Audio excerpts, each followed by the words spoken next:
Insurance isn't one size fits all. That's why customers have enjoyed Progressive's Name Your Price tool for years now. With the Name Your Price tool, you tell them what you want to pay, and they'll show you options that fit your budget. So whether you're picking out your first policy or just looking for something that works better for you and your family, they make it easy to see your options.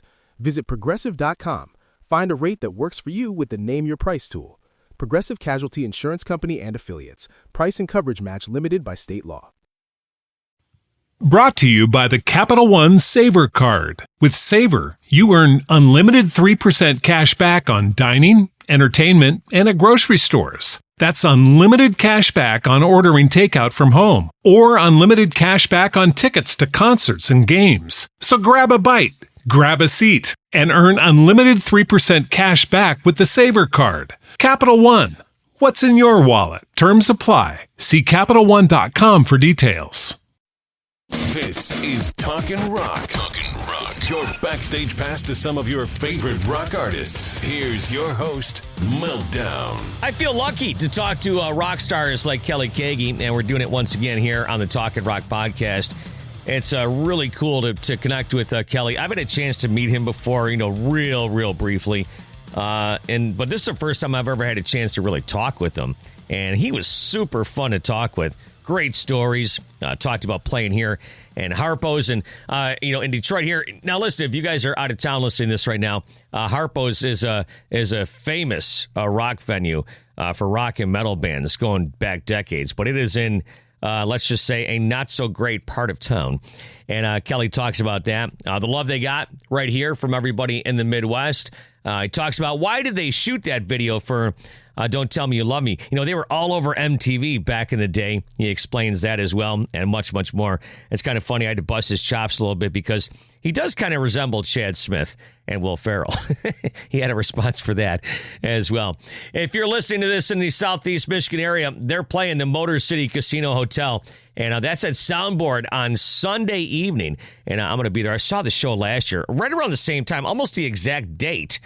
And it was fantastic. These guys are great. I saw one of my friends post on my Facebook saying that he'd never seen them live before. I'm like, dude, they're awesome in concert. Brad Gillis and Jack Blades. I mean, just a great band. So you can watch this video if you'd like to. It's on YouTube. Kelly Keagy from Night Ranger is my guest this time around. Meltdown. Yes, sir. I like that name. Yeah, that's right. I've had it for a minute or two, so. Yeah, you're the elder statesman at the station. That's right, yeah. People say to me sometimes, have you ever trademarked your name? And I'm like, no, because I'm afraid somebody else might have already done that, so I don't even want to jinx it, you know what I'm saying? So. Get into this whole... But anyways, no, I'm here in Detroit, as I was telling you, the home of not only, great rock and roll, but Chad Smith, who is also a Will Ferrell stunt double. So you got that going for you as well. See, all those guys, they're younger, so they look like me. That's really. Right. I mean, they copied themselves after me. I'll never forget. Chad told me one time, the first time he ever met Will Ferrell, he said he walked up to him and they were at some sort of red carpet event, and I guess Will Ferrell walked up to him, looked him up and down, and said, "You're a very handsome man." Have you ever met him? No, I haven't. I have not. I've seen some of the routines and stuff, and I think the next time it should be the three of us. That's right. The battle of the drummers. God, that would be awesome. Yeah, on TV on one of those late night shows. So I'll tell you what, I was supposed to talk to Jack, and then he had to cancel. So I sometimes I'll text some of my friends and I'll ask them for questions. And this was one for Jack. Maybe you can answer it. It's from a guy named Ted Nugent. Ask him which band member his dog loved the most, and which band member took care of the pesky squirrels for his wife. So I don't know if you can answer that at all. Was that Tommy Shaw? Actually, I witnessed it a couple of times. He's like, let's go out in the back and shoot shit. Yeah, last time you saw Ted, we were just talking about this, was at that private gig in Jackson. Man, how much fun was that night? Oh, my God. Especially having him come up on stage and play. But one thing I remember about that show is that it was pretty much thrown together having him play with us. And so his guitar wasn't in the monitor. So he's starting the song up, and I'm looking around like, I don't know where one is on this thing. Come on, somebody lead me in, Yeah. So, but we eventually fell in together. But playing with Ted is fun, man. I tell you, it's like, you never know what's going to happen. Yeah, yeah. Is there other guys you've jammed with on stage outside of Ted? There's been a few times when I've done rock and roll fantasy camps out in LA, one in a bunch in New York and stuff. It's like 2005 or something like that. I did a bunch of them, and some of those guys that would come, man, like we had, guitar player from the singer from Yes, I'm sorry, John Anderson. Oh, John Anderson, yeah. So we played songs, from Yes. We, it was so long ago I can't remember actually. But what it was is we would put together a counselor band. It was this huge band, and we'd all play each other's songs and stuff like that. So we had Ace Frehley, when back in the day he'd come. Who else did we have? We had Kip Winger. We had, Neil Schon, who's an old friend of ours because we were from the Bay Area too, and stuff like that. And we would just, it was really fun. We had a great time. Now, when you're playing songs from Yes, I mean, that is that in your wheelhouse, or is that a little bit like is that trickier? Well, I mean, the one song, Owner of a Lonely Heart. Okay, that's gotcha. Pretty easy. Yeah, that was pretty easy. We didn't do anything, too strenuous. That wouldn't be me. I mean, like 2 and 4, that's it. I can't go any further than that. Yeah, I hear you. So, yeah, the best of comes out on August 28th. I'm just looking through this. Did some of them say 2026 next to them, so I'm assuming you guys maybe re-recorded, did some different things with some of these classic songs. What we did is we found alternate takes. Oh, okay. And that's why it sounds, we remixed it, but we found alternate takes. So if you hear like in a vocal, there might be a different performance. We found some extra shit in there and dug around, and our good friend Anthony Fox, who's been mixing and doing all the work for us for about 15 years, engineer. So we gave him that task of taking the tracks and digging through them, and trying to find different shit. So it was really great that we found some alternate takes, and it was fun. What is it like for you hearing some of these alternate takes after, these are your babies, obviously you've been playing them for 40 years. Yeah, I know. I mean, it's hard to listen to. Sometimes, you go in there and go, God, I don't know. That's why we didn't use that tape. But it's interesting to see, how it came out differently. I mean, back in the day, it's like, they have Pro Tools now, so you can do one take and, you're done. But back then, we had to get it right. Okay, we're gonna do take 20. I mean, so it was really great that we found some extra shit in there. Yeah, I guess if Brad's doing a guitar solo or something, he could do 6 or 7 and take the best one. But back in the day, it was just like one take, huh? I mean, a lot of times you'd stop. You could punch in the solo, like you overdub. So that probably alternate, takes. But you couldn't, like in Pro Tools, you can just have the session up there and you can do take after take and not have to go and do another.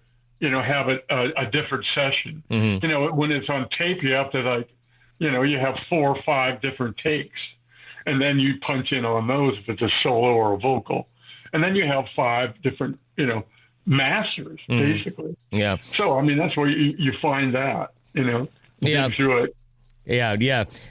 People ask me all the time, they're like, what is it like when you hear yourself on the radio? I get that all the time, even after all these decades I've been in the radio. But back in the day, when you guys dropped the video for Don't Tell Me You Love Me, correct me if I'm wrong, MTV didn't have a big arsenal, so it was on all the time, correct?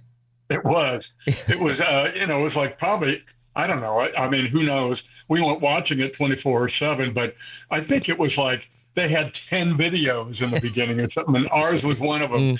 So it was like, every couple hours they'd play that thing, and then we were like, we got to do another one, maybe they're going to have, 2, I mean, it was crazy. And, we'd be in some little small town in the Midwest somewhere, and, we'd be walking down the street with our laundry bag, on the day off, and people were like, hey, that you? And it was like, holy crap! How do they know who I am? I mean, it was amazing. Yeah. Well, I mean, they were playing a bunch of songs too on the radio. Of course, they were playing 2 and 3 tracks from the album. Yeah. So we were hearing a lot of action. It was amazing. Yeah, and if I'm not mistaken, that was in 1982. What precipitated you guys shooting a video? Because at that point, like, that wasn't really a thing. Well, I mean, I think somebody thought, well, back in the day, okay, talk about the Beatles. Talk about those. They used to do those promo things where they were lip syncing and doing it. And they would. I don't know where they got played though, but they would use it as an industry tool. To say, oh yeah, what do these guys look like? Oh, here it is. So that's what we were thinking. It was going to be a tool like that to send out to industry to, like, what's the band look like? Oh, they look like this. And then that we heard. At least a couple of years before our album came out, Boardwalk Records, they were like talking about, there's this new format, and they might be showing videos and you'll have to lip sync and you have to do this whole thing. So we were like, okay, let's do one, And so what we did is we had a friend of ours that was teaching video at UCLA. And so on the day, like on the weekend, he hired, some of the students and checked out some of the gear and brought it over to a soundstage. And that's what we did. Don't Tell Me You Love Me. And they built they had the students like making these train tracks and it was just, if you look at it, it's really corny, but I mean, that's how we did it. We did it all in like, probably like 10 hours, And then we did another video out of we were scheduled to play with Sammy Hagar out in Las Vegas, which is a couple days later. So we went and shot another one, like Sing Me Away, and got a couple before we actually hit the road and started playing shows with him. But that gear was like checked out of UCLA. I mean, it's probably like, now there's gonna be a lawsuit.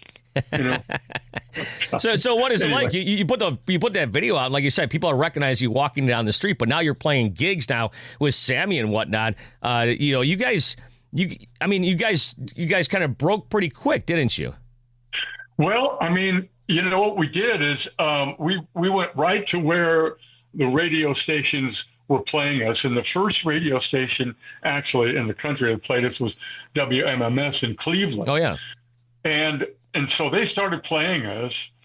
And so we went right there and played the Agora ballrooms within Ohio and did all these, I went to the radio station. We actually went to Cincinnati and recorded a live in the studio thing. And you know what? I mean, it's just like working like that. And, you make friends really quick, and they were like, yeah, we'll play your thing. We'll see what happens, Yeah. And we were just lucky, we did some good work, and just kept slaving away out there, stayed on the road and didn't come home for weeks at a time and worked it, and went to, probably went to the radio station there in Detroit. I mean, of course, I remember playing a big club in Detroit. It might still exist. It's a huge, big place. And I think I know what you're talking about. You're talking about Harpos? Yeah, Harpos, yeah, of course. Of course, yep, that was one of our first stops, Yep. And oh my God, it was like, we stayed in this like Holiday Inn with a pool. They used it as a toilet or something. Because we were looking at it, like Jack and I were rooming together, looking out the window like, holy shit, what is that in the pool? Don't look, it might be a body. I was like, all right. Okay, we're going to the gig. It's like, and then we would just get in the bus. We just lived on the bus too, pretty much. But talking about Cincinnati, Cleveland, you played here and whatnot. I never asked this question because I think it's kind of a hack question. But a lot of interviews I've done over the past 30 years here in Detroit, bands love playing the Midwest, and a lot of them will tell me that without even being prompted. But it sounds like what you're saying is you guys kind of started from the Midwest. I mean, Gene Simmons told me it's like you can make it on the left or the West Coast, East Coast, but you got to make it in the middle. Yeah. It's so true because I think they're true rock and roll fans in the Midwest. I don't know how that happened. I mean, look at, stations like yours and those are like pivotal places that music gets broke, bands get broken. They get they get their first introduction to fans in the Midwest, Detroit, Cincinnati, Cleveland, Indianapolis. I mean, why is that? I don't know. But I think the true rock and roll fans are there. And so you go out there, and you play those clubs and you just, we had a great time. We did. I think personally, since, I grew up in Buffalo and now I lived here in Detroit for more than half my life, so it's not much of a, change. But personally, I think that that comes from the fact that we're holed up for 6 months a year and people are hardened and they work 40 hours a week. And when it's time to cut loose, they cut loose. They cut loose. They go into the bars. The music is happening. I mean, I have some great stories. I mean, we were in Nebraska one time and I had to drive the bus because the bus driver was passed out on them. And we pulled the bus up to this club after we played a gig with Sammy. And we went to this club and just had a raging time. We had a great old time, and then we brought half the audience in the bus and it was like, where's the bus driver? It's like, I'll drive this thing. I hadn't been drinking, so I was good. And I just said, I'll drive this thing. Grinding the gears all the way back to the hotel. I mean, those things, those stories, those were fun times, and we made friends then too. We still have some of those people that still come out from Kansas City, people that we met back then, they come out, Yeah, that's great. They're old buddies, Yeah, and listen, when you guys are starting out, I suppose the feeling is you do whatever it takes to make it. If it takes driving the bus, that's what you got to do. That's great. I know. I mean, it was like, well, who's going to do this? Well, I guess I can. My dad was a truck driver, and he taught me like here's how you do the gear. One's here, and then you go straight. It's like, yeah. It's like at Fast Times Ridgemont High when the guy smashes his car. He's like, my dad's got an awesome set of tools. He's a TV repairman. It's the same type of thing. Yeah. So let me ask you about this. I've talked to Brad about this in the past. So you guys are just starting up and whatnot. Explain to me how this works. When Brad goes off and plays with Ozzy, did you guys think he was coming back? Did you guys, was this just what were your thoughts? Do you recall that time period? Yeah, I mean, I was playing with Brad in some clubs. We were doing covers and stuff like that in Alameda, California, and he got the call from Pat Thrall, who was guitar player, played with Pat Travers back in the day and stuff like that, and Tommy Aldridge. But he got the call, and so when he went, it was kind of like, we didn't know what was going on. We really hadn't had our our ear to the train rails, but he was playing with us and he was like, yeah, I got this, possible gig. We didn't really think it was much until we heard him play a live show on the radio. And I think it was in Memphis where there was a show, and Jack and I were listening, and it was like, Jack was at his house and we were listening on the radio, and then we called each other and I go, I don't think he's coming back. I mean, because he sounded so good. He was playing at the top of his game, I mean, big show, and he was a star. Suddenly, like thrust in, he was like a big star. And we thought, oh man, I think that's the end.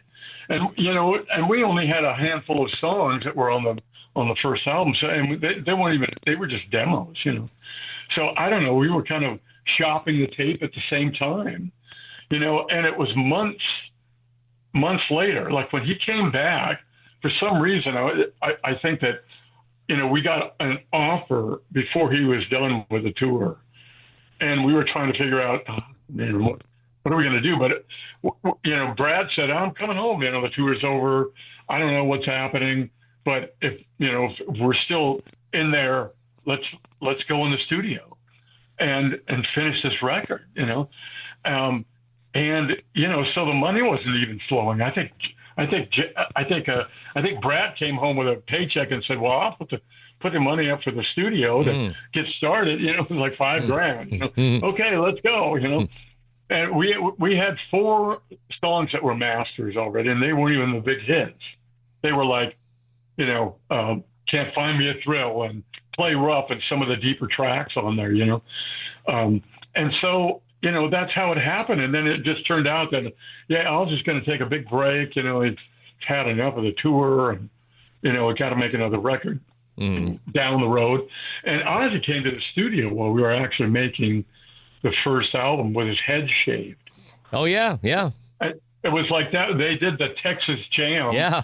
And that's when he shaved his head. He went AWOL for a couple of days and shaved his head. And everybody's like, did Brad tell that story about it? They put a wig on Ozzy when they found him, because the day of the show. Yeah. They put a wig and they cut it and they made it look like he put ketchup underneath it and didn't tell anybody. And it was like he went out there and it was like, woo-hoo! And he's like pulling the wig out and he rips it off and all this, ketchup's going down and the audience is going, he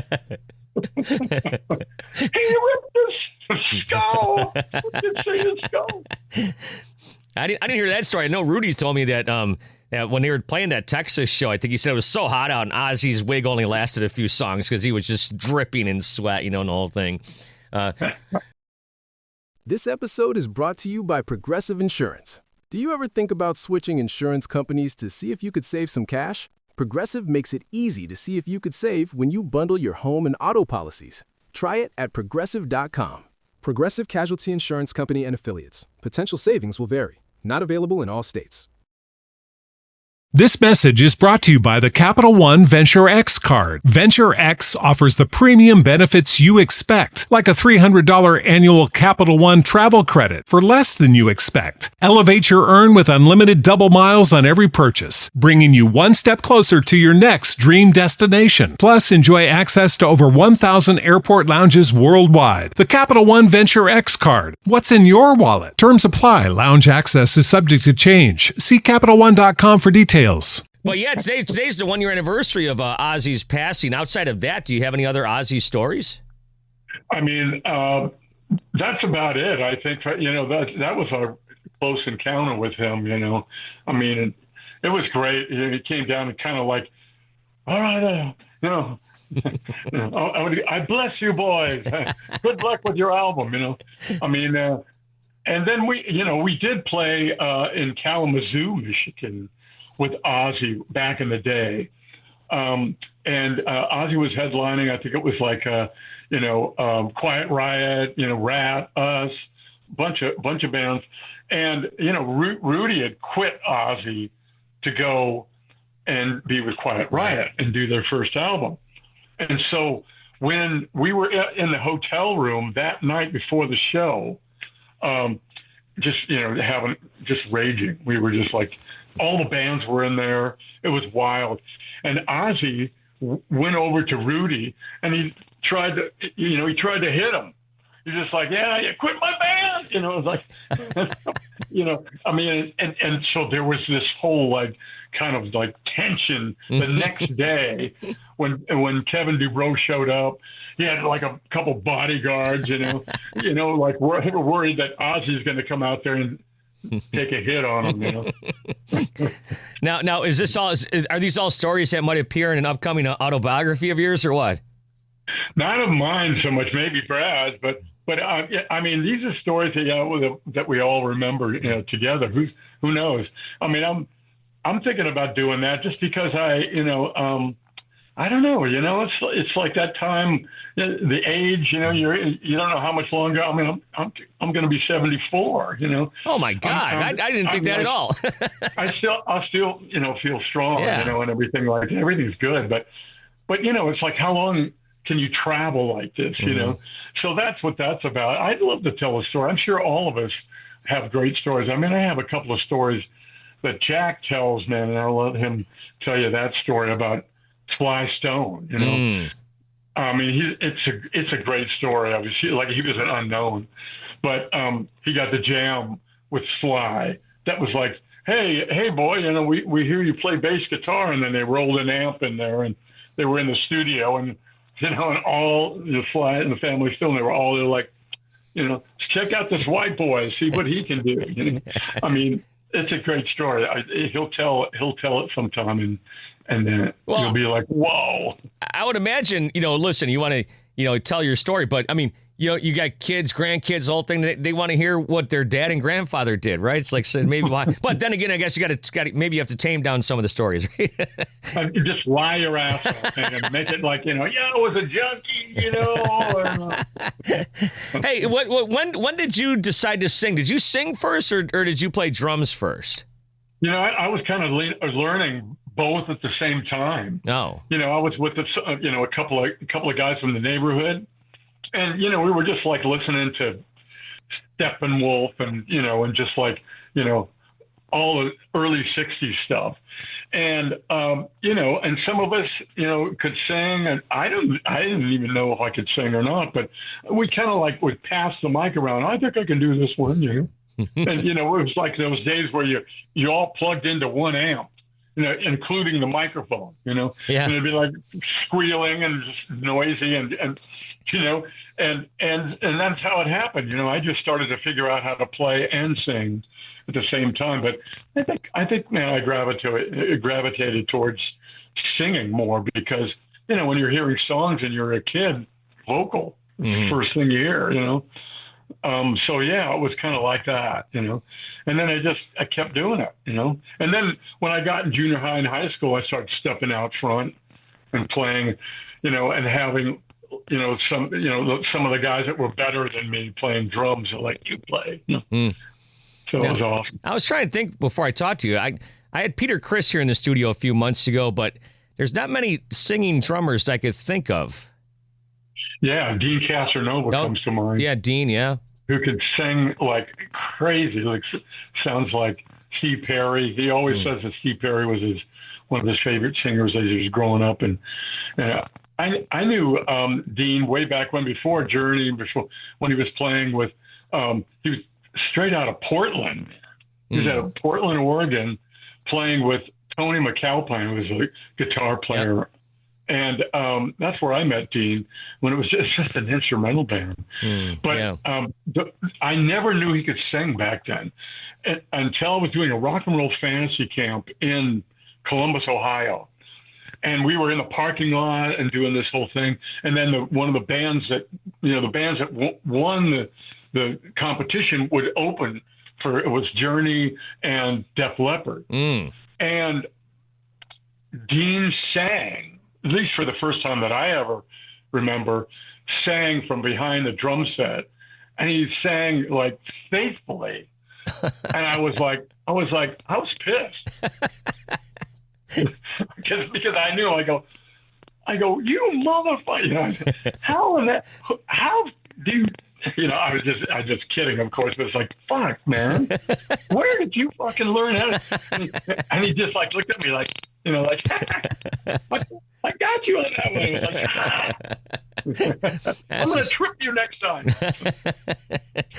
So you just mentioned you're in your 70s. You know, I've talked to a lot of rockers in your age, and a lot of them watching the Beatles on Ed Sullivan. Was that a time-changing moment for you? Oh yeah, man. I mean, that and other shows that they were on too. Hullabaloo. What the hell's that? You know, I mean, different shows like that. Oh yeah. I mean, especially when they were playing live, you know, I mean, they weren't lip syncing on that show. Yeah. And so it was like, you know, and then you're hearing all the squealing in the background. You were like, what the hell's going on? It's like all this excitement. Jeez, you know, it was great. And then how McCartney and Lennon were trading vocals. So it was like, that was an exciting thing to see, you know, one guy singing, and then when they got to the middle eight, you know, McCartney would take the middle eight and sing lead vocals. Like, this is insane. Yeah. You know? No, I've talked. Go ahead. I was going to say, the first time I heard them play, because I grew up in Los Angeles, and when the Beatles played the Hollywood Bowl, and I was listening on the radio live, and Ringo sang and played a song, and that was like, it was like, who's singing? You know, and he did this song called Boys, and he was behind the drum set playing and singing, and I was like, oh my God, this is like, these guys are so talented. I mean, I don't even know if Harrison was singing a song in the set. I think he probably was. So all of them sang, you know. I mean, and that was the attraction too, is in, you know, their vocal sound, you know. Yeah, it is kind of interesting. Like, you know, obviously I was just mentioning Gene Simmons. They kind of used that Beatles template for their band. Isn't that amazing? Yeah, I know. It's like, I remember hearing him sing like "I Love It Loud," you know, on the Creatures album, and it was like, oh my God, that's like the epitome of metal right there, right? That's right, yeah. Hard rock, man, hard rock. Hey, a couple more things here for you. You know, you guys start out in the early 80s and stuff, and this just came up to my mind here. When Spinal Tap comes out, do you guys watch it right away, or what happens? Oh, yeah. Absolutely. Yeah. Absolutely. And some of us, I won't mention who, but some of us are like, man, I took it so seriously. You know, they're like, man, they're fucking making fun of us, man. I can't believe it. And we're just like, dude, take it easy. It's supposed to be funny. You know? Yeah. All right, dude. There's that famous scene, obviously, with Stonehenge, and you know, and that might have come right from the early 1980s Black Sabbath, when they were trying to get the stone things onto the stage. Oh my God, we played a week with them with that. Wow. And you know, we came in to do a sound check. We didn't know about this. They had them all covered up, right? So we're set up in front of them, and it was like, what are these big things? And I looked behind them, and it was like, it's Stonehenge. And then we see that movie later. We're like, they shrunk it. Man, it's so funny. I just read Tony's book, and I've heard about that before too. And I'm like, man, just completely ripped from the pages of Black Sabbath and put right on the screen. I wonder if somebody that wrote the movie knew about this. You know, I heard that the research was like they were out there on the road with some bands. Okay. But I thought it was like Iron Maiden or somebody like that. Okay. But the Stonehenge thing, it makes so much sense that they might have seen that. And I think, wasn't it Ian Gillan was singing with them back then? It was right around that time. Yeah. Yeah. And I remember they had like monitors, floor monitors that went from one side of the stage to the other. And lyrics. They had lyrics on every single one. And I was like, oh, man. I look over and I was like, holy shit, this is like, you know, oh, this is the lyrics that, you know, Paranoid, you know. And so that's, you know, he would work the stage and he, you know, and he was doing this and then he'd move to the next one and he'd be over here.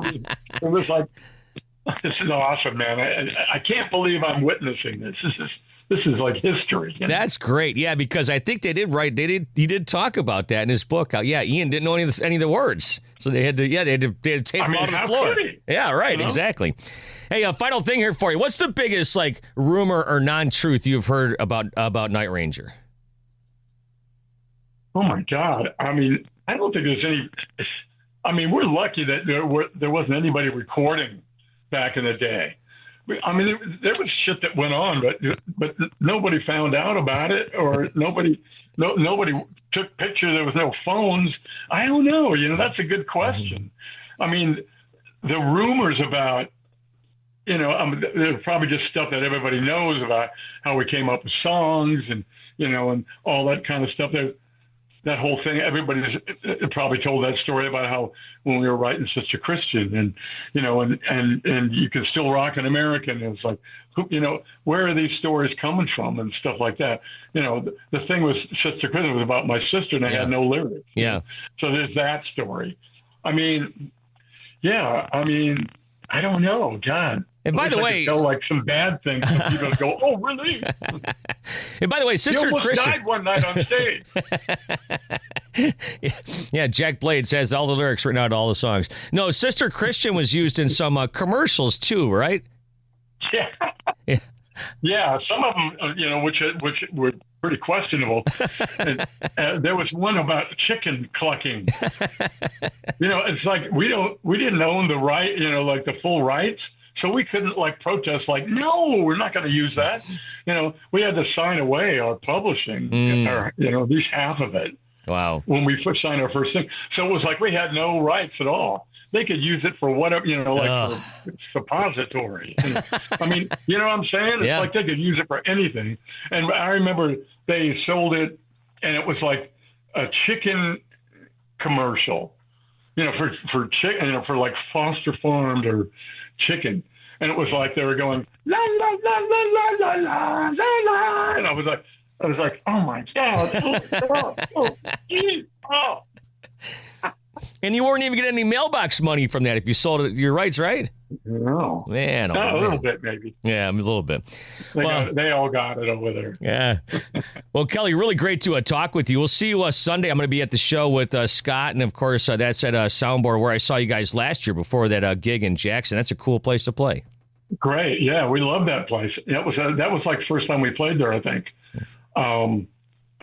Yeah. But anyway, yeah, I look forward to seeing you, man. What a good dude. I mean, talked to him a little bit before he went on, talked to him a little bit after we shut it off. It's like, he's just one of those guys who you could just talk to. It's easy to talk to, tells great stories, and has a lot of stuff in the works. Anyways, got to thank Kelly. Hope to see you guys at the show coming up on Sunday. Really looking forward to it.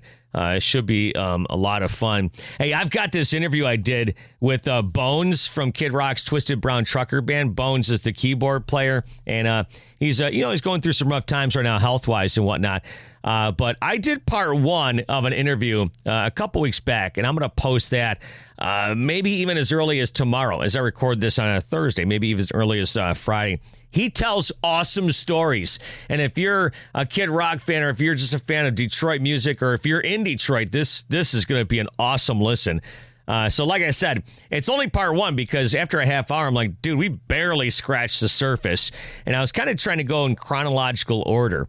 And we only got to like the first record just breaking, Devil Without a Cause. So there's a lot more to get to with Bones. But yeah, part one comes up very soon. Thank you for listening to Talkin' Rock with Meltdown. You can help this podcast grow by giving it a 5-star rating and writing a review on Apple and iTunes. Plus, feel free to subscribe and share it with your friends. Until next time, thanks for listening to Talkin' Rock. This message is brought to you by the Capital One Venture X card. Venture X offers the premium benefits you expect, like a $300 annual Capital One travel credit for less than you expect. Elevate your earn with unlimited double miles on every purchase, bringing you one step closer to your next dream destination. Plus, enjoy access to over 1,000 airport lounges worldwide. The Capital One Venture X card. What's in your wallet? Terms apply. Lounge access is subject to change. See CapitalOne.com for details.